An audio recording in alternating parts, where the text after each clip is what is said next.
Hi hello everyone, welcome to Spoorthi Raju blogs.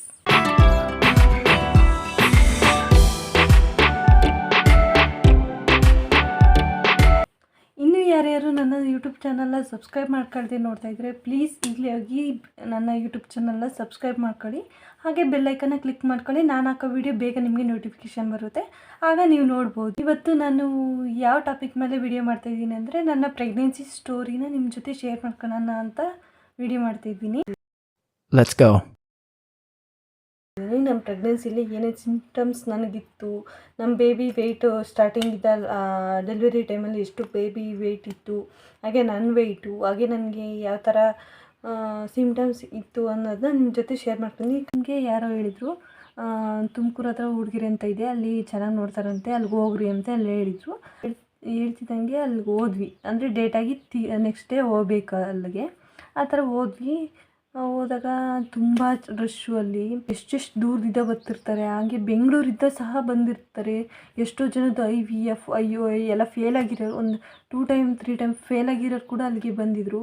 ನಾನು first ಟೈಮೆಲ್ಲ ಹೋಗಿದ್ದು, ಅದಕ್ಕೆ ನಾನು ಅವ್ರನ್ನೆಲ್ಲ ಕೇಳ್ತಿದ್ದೆ ಹೆಂಗೆ ಏನು ಯಾವ ಥರ ಟ್ರೀಟ್ಮೆಂಟ್ ಕೊಡ್ತಾರೆ ಅಂತ ಎಲ್ಲ ಕೇಳ್ತಿದ್ದೆ. ಅವರು ಹೇಳ್ತಿದ್ರು ಫಸ್ಟ್ ಟೈಮ್ ಬಂದಿರೋದಲ್ಲ, ಟ್ರೀಟ್ಮೆಂಟ್ ಪ್ರೋಸೆಸ್ ಎಲ್ಲ ಹೇಳ್ತಿದ್ರು. ಅವರು ಈ ಥರ ಮಾಡಿದರು ನಮಗೆ ಎಲ್ಲ.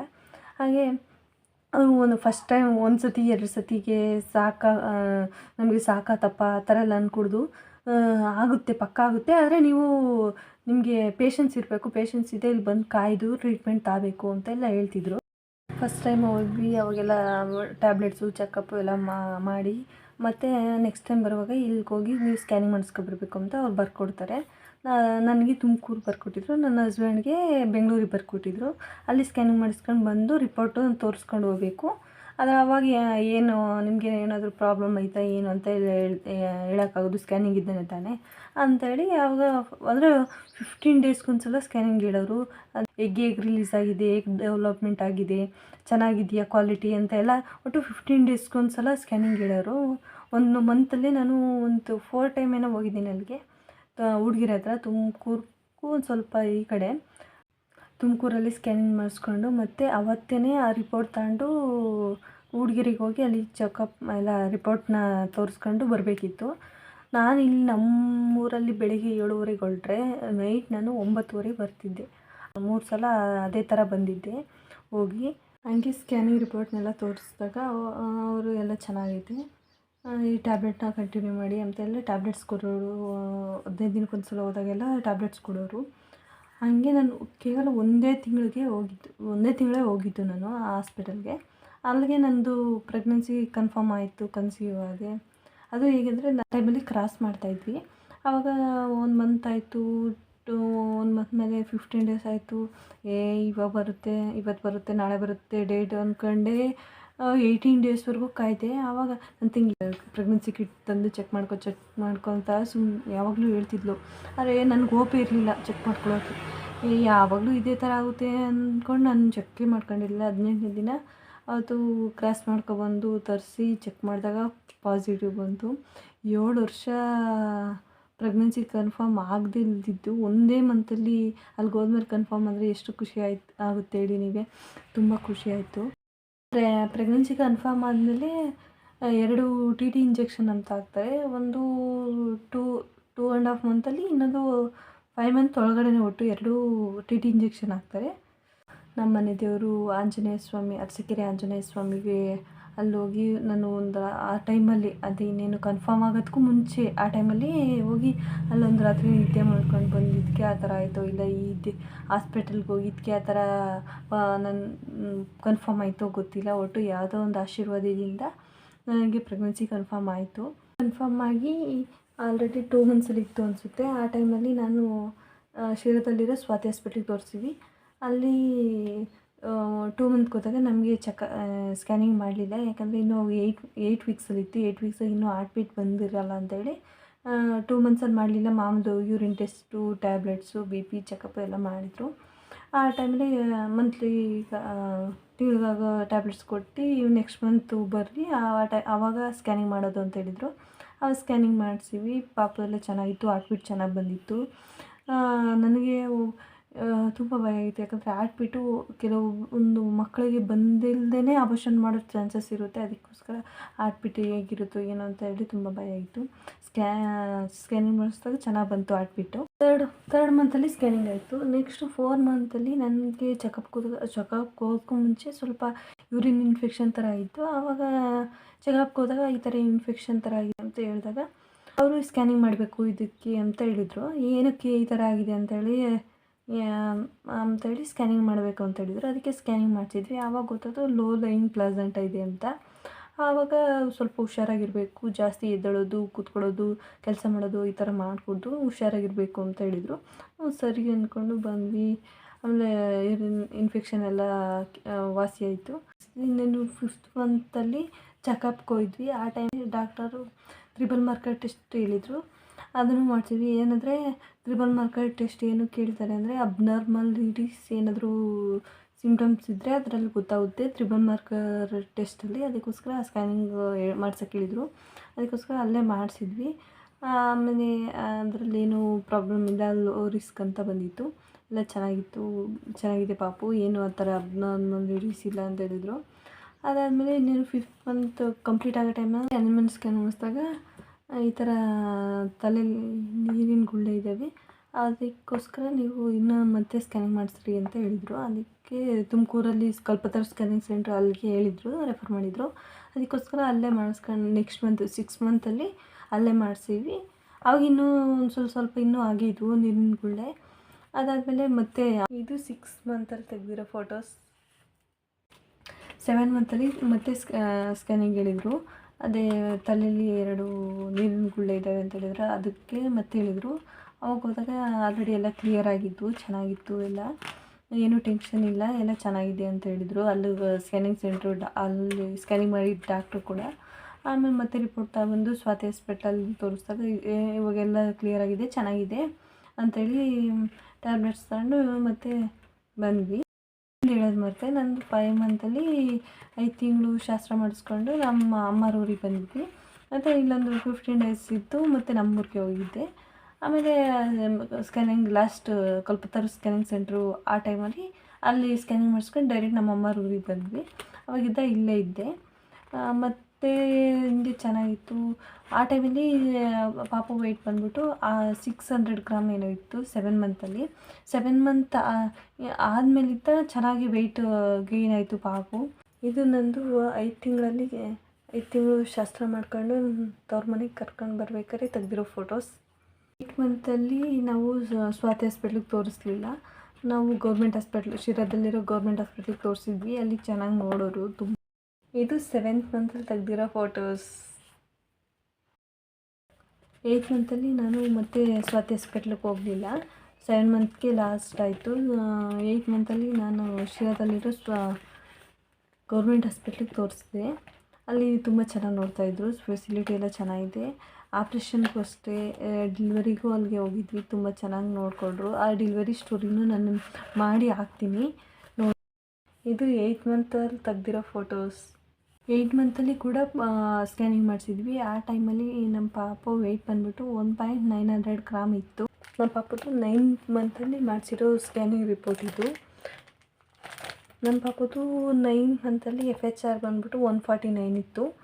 ವೆಯ್ಟ್ ಬಂದ್ಬಿಟ್ಟು 1.900 ಗ್ರಾಮ್ ಇತ್ತು.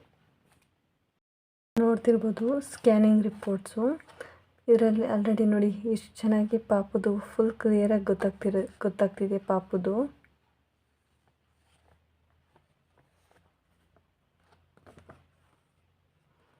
ಇದು ಸ್ಪೈನಲ್ ಕಾರ್ಡ್. ಇದು ಏನಂತ ಎಲ್ಲ ಗೊತ್ತಾಗ್ತಿಲ್ಲ ಅಷ್ಟೊಂದು. ಮತ್ತು 9 ತಿಂಗಳಿಗೆ ನನಗೆ ಶ್ರೀಮಂತ ಮಾಡಿದರು.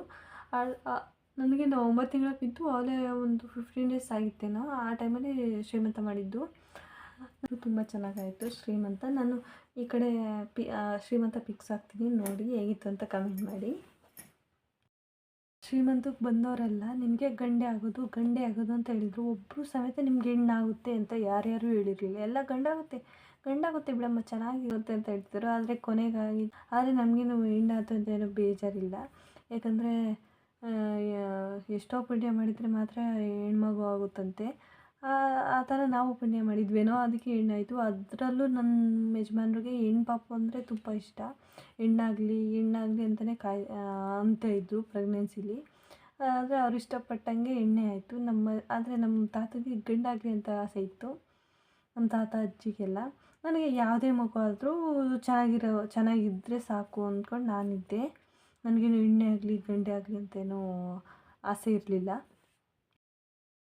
ಶ್ರೀಮಂತಾಗಿ ಒಂದು 3-4 ದಿನ ಆದಮೇಲೆ ಕರ್ಕೊಂತ ಹೋದ್ವಿ ಹಾಸ್ಪಿಟಲ್ಗೆ.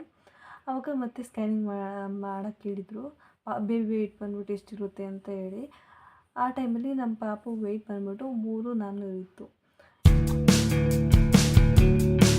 ನಾನು ಇ ಡಿ ಟಿ ಡೇಟೇ ಹೇಳೋದು ಬರುತ್ತೆ. ಏನಂದರೆ E D T date first ಸ್ಕ್ಯಾನಲ್ಲಿ 30/2/2025 ಕೊಟ್ಟಿದ್ದರು.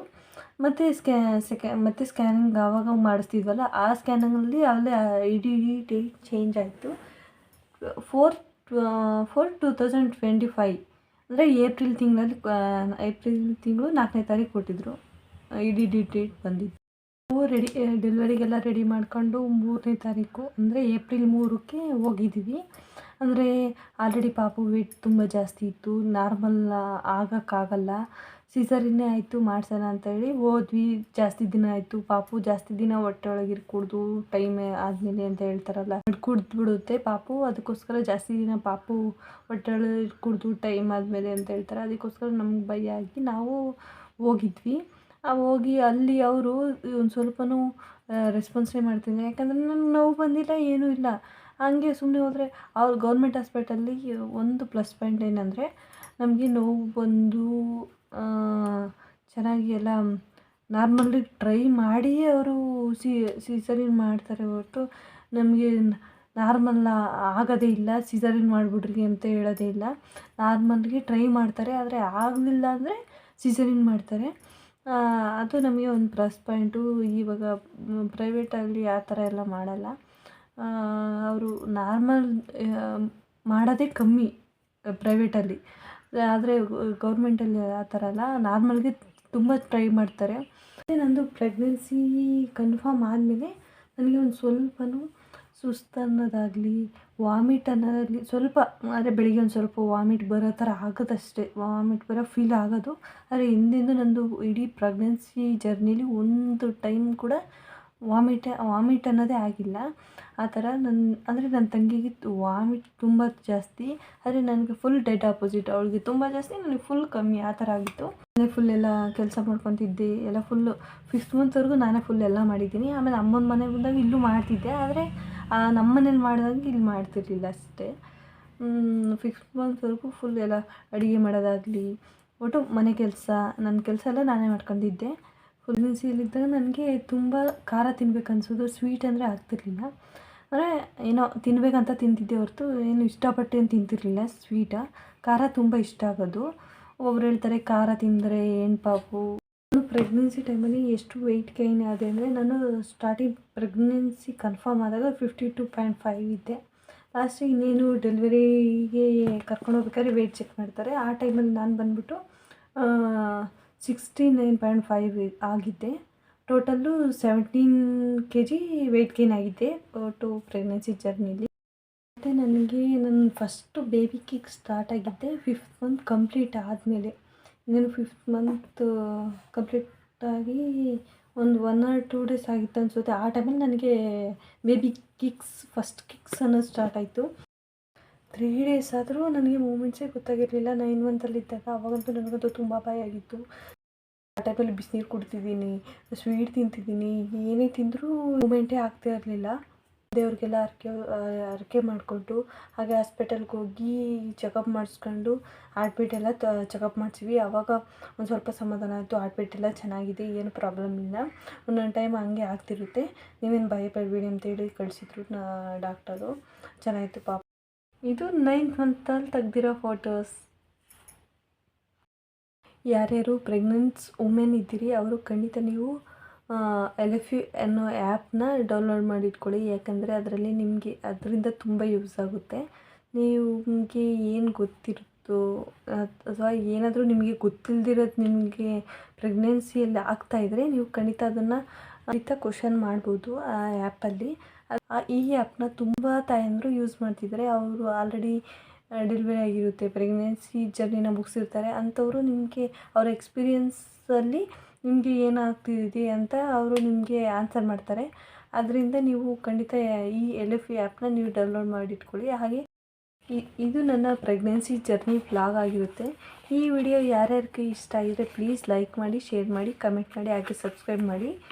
Thank you for watching. Follow for more videos. Bye bye.